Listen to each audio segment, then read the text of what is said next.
এ মাইকালা, এ ছোট মাইক, এ মাইক্রোফোন, আগে কথা শুনো আমার। নির্বাচন নিয়ে কিন্তু একটি মহল ষড়যন্ত্র শুরু করেছে।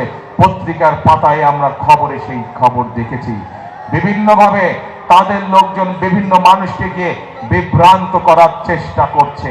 বিশেষ করে মা বোনদেরকে গিয়ে বিভিন্ন প্রতিশ্রুতি দিচ্ছে, যেই প্রতিশ্রুতিগুলা বায়বীয় প্রতিশ্রুতি। আমরা দেখেছি একটি মহল তাদের নেতাকর্মীরা ধরা পড়েছে নকল ব্যালটের সিল বানাতে গিয়ে, যারা গিয়ে মা বোনদেরকে বিভ্রান্ত করে তাদের বিকাশ নাম্বার চায়, তাদের এনআইডি নাম্বার চায়। এই সকল ষড়যন্ত্র, গুপ্ত ষড়যন্ত্রকারীদের বিরুদ্ধে আপনাদেরকে আজকে সজাগ থাকতে হবে। তা না হলে শত শহীদের রক্তের বিনিময়, আত্মত্যাগের বিনিময়ে আমরা যে ভোটের অধিকারকে আজকে প্রতিষ্ঠিত করতে পেরেছি, সেই অধিকার আবার হারিয়ে যাবে।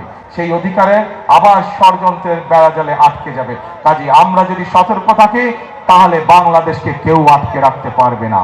আমরা যদি সতর্ক থাকি, বাংলাদেশের সেই গতি কেউ রোধ করতে পারবে না। বাংলাদেশের মানুষের ভাগ্যের পরিবর্তনের গতি কেউ রোধ করতে পারবে না।